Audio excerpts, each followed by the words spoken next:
is Arif Hussain Nomani.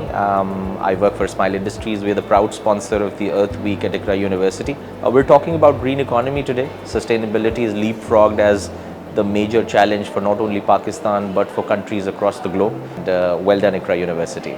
Hi everyone, thank you so much to ICRA University for inviting me here today, and happy Earth Week to all. It is incredible, this wonderful initiative ICRA students have done for Earth Week, and it is not only a wonderful start but it is very sustainable. Well, I'm very pleased to be part of sustainability initiative of ICRA University. I really impressed the initiative which ICRA University taking for this planet sustainability. What I have seen that ICRA students have actively participated in activities like plantation.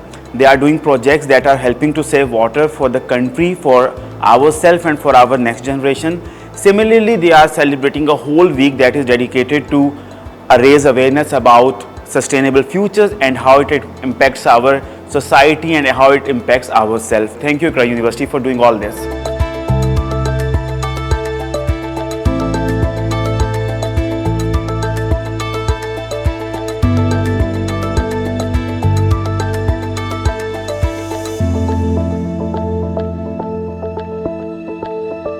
Thank you.